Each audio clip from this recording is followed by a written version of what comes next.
Alright guys, this is Troy Mazont. I'm an online entrepreneur, I'm a father, and I live a life of freedom, and on this YouTube channel I teach others to do the same. In this video I'm going to talk about delegation, because delegation has for a very long time been my weakest part in building a business, and it's become one of my strong parts. But I was actually forced to learn how to delegate. And that's a funny story which I'm going to tell you. First, I was a gym owner. So no, let's go way back. Like first I studied law and I became a lawyer for 1 year, and I decided that this was really not for me. Then I had a software startup because I thought, let's just build the next unicorn, which is a business valued at $1 billion. But eventually I figured out it's way harder, and it's also quite boring because I was stuck in an office all the time. I made the decision to have more fun, so I bought a gym and ran a gym for 2 years, but I figured out it was also a lot of time spending in the same location with the same people and not a lot of freedom. So then eventually I started an online business and I chose for freedom. But in that gym, it was a tough period. I had fun, I had good days, but I had many bad days as well. But most crucial business lessons I learned by building that gym. Really, because a gym is just like a company on a small scale. It's a very easy, transparent company. It's very easy. You just need more members, you need to do marketing, sales, you need a good cash flow plan, you need to hire people eventually. And that's something that forced me to learn how to delegate. And actually, the reason why I was forced was because I had very bad business partners. I had 2 business partners. So they actually started the gym. It was going really, really bad. And they asked me to join the gym. I looked at the numbers. They were really shit. But I said, let's go. I grew this software company, so I'll be able to grow a gym. And yeah, I didn't really think it through. I was so happy that I could buy my gym that I actually forgot to do really good due diligence, and it was a very shitty business. But the worst thing was that the reason the business was shitty was because I had very shitty partners. They took money out of the business, and while they did nothing. That's basically it. Let's just keep it short. So they basically just did nothing but got paid. And we all got paid the same amount while I was the one trying to grow the business and growing the business quite successfully. After a couple months, I figured this out, and I was like, yeah, if I'm not getting paid more, and we tried to work something out with commissions, but eventually they were like, you're getting paid too much commission now, so let's not do that. And we got back to the same base level. And then I was like, yeah, if we all 3 are going to get the same amount of money and you 2 guys do nothing, and I grew the company quite quickly, I'll just do nothing as well. But I want to maintain growth. So eventually I started replacing myself in that company so that I could start working on other projects. And the first thing I did was I hired a trainer. I wanted to get off the gym floor, and I hired somebody to do all classes, because in the beginning I was giving like more than 20 hours a week of group classes. It's fun in the beginning, but like after a year you're really tired of that. So I hired a trainer. Eventually, the trainer, I made her an assistant club manager. She was really good at doing everything and being like the customer support person if clients had a problem, if they had a billing issue, if they wanted to have more advice, if they wanted to pause their membership, whatever. She was like the go-to person for people, so the customer support person and the trainer. And that was really good. So I was just focusing only on marketing and sales. Now, eventually, that became the bottleneck because we had so many leads coming in. I needed to hire somebody for sales. So what I did was I had the assistant club manager. I taught her how to do sales as well. And I also hired somebody to do sales. And that went really quick because there were like some days that I could not go to the gym because I had other responsibilities, or maybe I had a day off, and still sales were coming in. And actually, that's when I figured out like, wow, I can just make money without spending 1 minute of my time. And that's one of the crucial aspects of building a business, like make money without selling your time.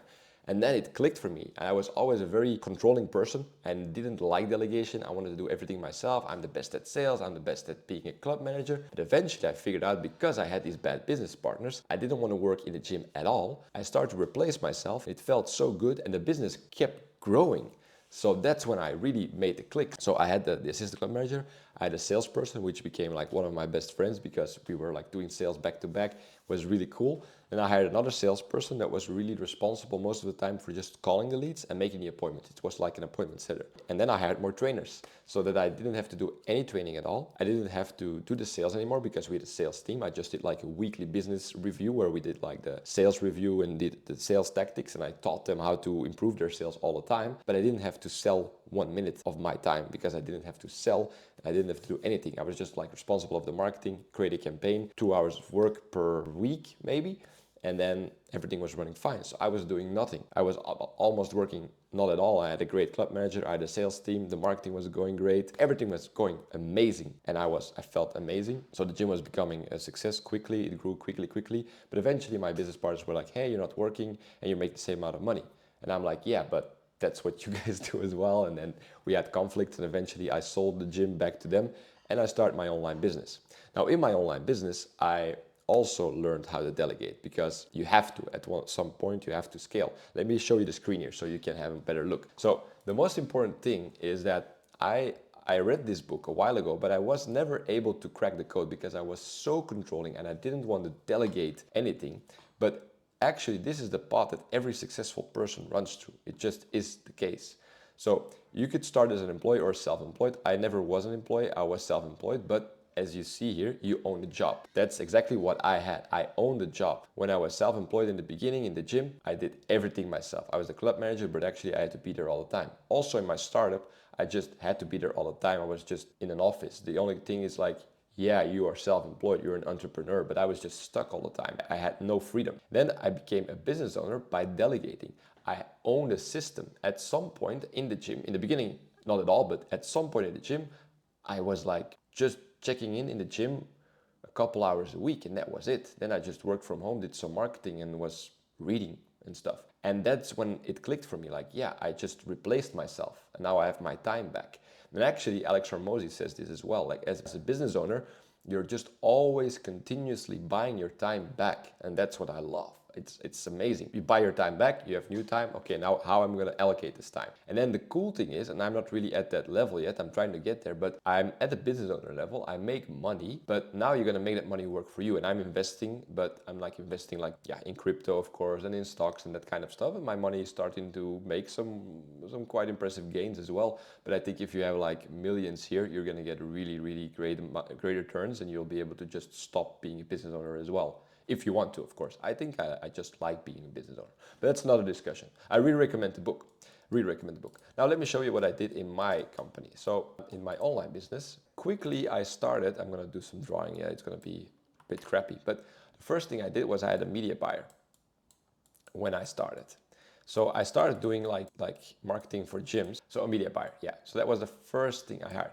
So I did marketing for gyms, and I had my first clients. Like I worked for free for 3 clients, all 3 of them continued paying me, and then I started to replace my normal income, and then I made a lot more money. And in my 6th month of owning my online business, I already made like 15K a month. But I figured out that my added value was not really on the marketing side, because I just knew how to structure the campaign. So I figured out I could hire someone, teach them how to structure the campaign and what type of ads we needed.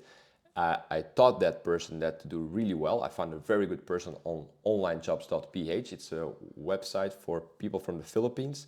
They are like super hard workers, speak really good English, and they are really skilled. So I hired someone as a media buyer so I could focus more on the sales and the coaching, because I noticed that my biggest advantage was that I also used to own the gym. So other marketing agencies that never owned the gym, I could tell them like, hey, I own a gym, and I could coach them. So it's not only marketing, but I could coach them. So immediately all my time for the marketing freed up because the media buyer was doing that. And that allowed me to scale to, to like 30K a month. Actually 30K a month. I had no one else even in the company, only me and the media buyer, until we hit 30K a month. And then I was like, oh my God, Troy, you're making the same mistake here. You are doing everything yourself. You have to start delegating. But you know, it keeps growing and you're like, yeah, the business is growing. At what point should I delegate? You don't want to delegate too early. So it's pretty hard. But for me, the tipping point was when I had like no time and I felt stressed out all the time because I had so many small things to care about. So the second person I hired was a customer success manager, because I had like to do so many customer support, and customer support is a very valuable thing to do, but it doesn't require very high skills, because most of the time people have a very simple problem and they just want an answer. So it was really a waste of my time to be spending in customer support. Like customer support roles are the lowest paying roles for a reason. It's very simple. People just want an answer from a human and they just want to feel helped. And most of the time the problems are reoccurring, so you can just make a very easy playbook for it. So I had a customer success manager also from the Philippines who did a great job just on WhatsApp, supporting all our clients and all their tiny questions that they might have. I lost my password, I lost it, I lost that, my cat is sick, crazy stuff. But that's what our customer success manager did, and it just freed up so much time. So I don't look at my WhatsApp anymore, my business WhatsApp. I just don't look at it anymore. I just see if the customer success manager filters things for me. She can answer most of the things herself, and then the like 10% of the things I have to take a look at. Then I also hired a coach because I was spending a lot of time on calls because, like I said, the thing was that I was good at marketing, but I also was good at building a gym. So I was coaching people and helping them build a gym. But actually I was spending so much time on those coaching calls, I got a bit tired of it. And I found like one of my, a client that had the best result, he wanted to do coaching. He was like very passionate about coaching and helping people. So I said, let's work together. You can become a coach. So he takes over all the calls. Amazing. And the good thing is that I made it I gave him like an upsell where he can own commission if he sold people into a higher package. And that really works very well because he coaches people once a month. People notice that marketing is one part, but from the moment that the marketing goes well and they have leads, they get new problems. They really look forward to the coaching call. He helps them on the coaching call, and eventually he tells them, yeah, you can upsell, and then we get like a weekly call. And that's like, whoa, we have like 5 people already in that weekly call, which is like a contract of 18K a year, which is amazing. And also the cool thing is I don't have to spend 1 minute of my time here because he's doing all the coaching. The media buyer is doing all the marketing. The customer success manager is doing all the kind of questions this person might have, like helping them with setting up their account, whatever. And that's just amazing. That's like, I own a system here because it does not require my time. I don't own a job, I own a system. And that's really what business is about. Then I also hired like a tech support because we work with Go High Level and eventually we had many people just struggling there. So we wanted to hire somebody just focused on that. He also prepares like their Go High Level account so they don't have to spend too much time in it. We just work with a Google form where people say, okay, I want to have these messages sent out to the leads as a lead nurturing automation. And he just sets everything for that person because it's too difficult for most gym owners to figure out themselves and they don't even want to. Tech support. Then I also have a finance person because you don't want to spend like hours a week just doing invoices while it's a very, very simple system. Just make one Excel sheet where you just share, like have like billing dates when people have to pay and what they paid, how much they have to pay still, and like what type of contract they're in. And it was like a hassle to go through it each week, like, oh shit, I have to invoice, because you have to invoice every day because we don't work on like, we work on different days. People start on different days. So it was like a hassle, and that just saves me like 4 hours a week, I say. And it's also a person from the Philippines, does a very good job. Eventually I asked her to make like a cash flow plan so that I have very good numbers each month of our cash flow. So I have like a pulse of the business and I know what's happening. So this is my team at the moment. So I have a coach, customer success manager, media buyer, tech support, and this allows us to do 30K per month while I think I spent like, let's say 2 hours a day having to manage all that. Now I don't yet have a salesperson. I tried that, but I didn't find the right fit because sales is difficult to delegate. Let me tell you, sales is difficult. Might also be me, but sales for me is the hardest part to delegate because there are not so many good salespeople. That's also the reason why there are so many sales recruiting businesses. But sales is really hard to find. And also you have to like make it very simple, like how you sell. Like it's very hard to explain how exactly you sell and make it scripted, how you react to certain situations. And also because I'm also a person that's very good at sales. So it's very hard to find somebody who can do like as good as me or a little bit or better as me. Well, there probably are around there, but also, well, it's hard to find. And I have to get better maybe at delegating sales and building a sales team. Maybe that's like a skill deficiency from my end, of course. Probably is, but it's way easier to find like a good coach or find a media buyer. But salesperson requires probably some skill from your end on how to teach sales. Not bad at teaching sales, but I just probably didn't do the good effort in teaching the person. I just said like, yeah, come along. Was a client of mine. He came along, the results dropped, and I was like, no, let's just keep doing sales myself. But this is my journey of how I start delegating and what I need and how our team looks. But this is like so important because from the moment I did this by accident, because I just didn't like my business partners, I figured out that this is what business is about.